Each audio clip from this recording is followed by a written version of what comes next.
आपका स्वागत है। मैं हूं पूजा वर्मा। बिहार में जेडीयू और बीजेपी के गठबंधन वाली सरकार है। एनडीए गठबंधन के नेता के रूप में नीतीश कुमार बिहार के मुख्यमंत्री हैं। बिहार सरकार ने बीजेपी कोटे वाले विभाग में तबादले में हुई गड़बड़ी और लेन देन की शिकायत के बाद सर्जिकल स्ट्राइक किया।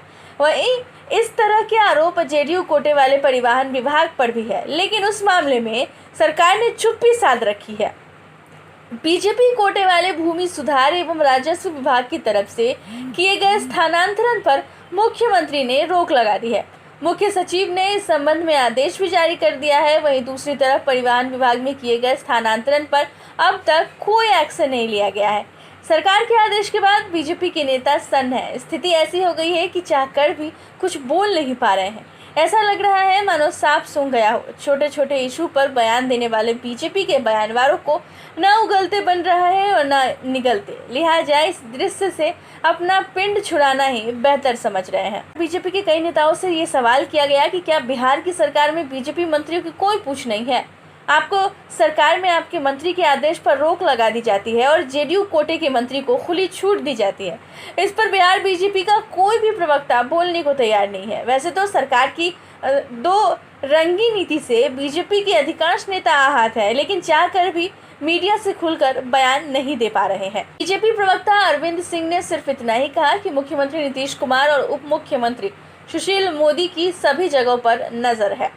जेडीयू कोटे वाले एक विभाग में हाल ही में हुए स्थानांतरण में भी नियमों को तार-तार किया गया और बड़े स्तर पर लेन देन की बात सामने आई। सरकार तक भी यहां तक पहुंच गई बातें, लेकिन मुख्यमंत्री नीतीश कुमार की पार्टी के खाते के परिवहन विभाग में नियमों का उल्लंघन करते हुए तबादले पर सरकार मौन है।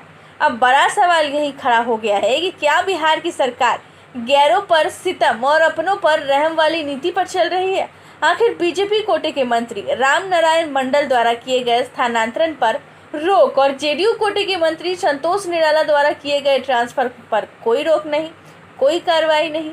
मुख्यमंत्री नीतीश कुमार के आदेश पर मुख्य सचिव ने एक झटके में राजस्व एवं भूमि सुधार विभाग द्वारा अचलाधिकारियों के स्थानांतरण आदेश पर रोक लगा दी। मुख्य सचिव ने बताया कि ट्रांसफर नियम की अनदेखी की गई है, लिहाजा इन तबादलों की संचिका को मुख्यमंत्री के पास समीक्षा के लिए भेजा जा रहा है। बता दें कि भूमि सुधार विभाग बीजेपी के कोटे में ही और राम नारायण मंडल इस विभाग के मंत्री हैं। वहीं जून के अंतिम सप्ताह में राजस्व और भूमि सुधार विभाग में 400 अधिकारियों का तबादला भ्रष्टाचार और अनियमितता की शिकायत पर रोक दिया गया है। बिहार के मुख्य सचिव दीपक कुमार ने अपने पत्र में कहा है कि राज्य एवं भूमि सुधार द्वारा अचलाधिकारियों के तबादले में बिहार कार्यपालिका नियमावली के नियमों का उल्लंघन प्रतीत होता है। लिहाजा इन तबादलों की संचिका को मुख्यमंत्री के पास समीक्षा के लिए भेजा जा रहा है। विभाग के अधिकारियों का मानना है कि इस सूची में कई गलतियां और खामियां हैं। जैसे कई ऐसे अधिकारियों का तबादला कर दिया गया जिन्होंने अपनी जगह पर 3 साल का समय पूरा नहीं किया था।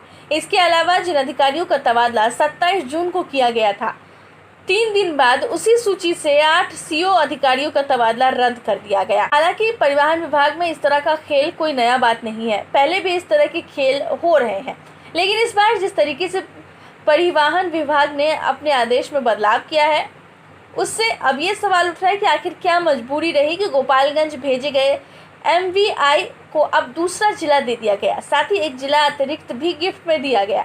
आखिर गोपालगंज जाने में एमवीआई की क्या मजबूरी थी। क्या परिवहन विभाग किसी एमवीआई की मर्जी से चलती है।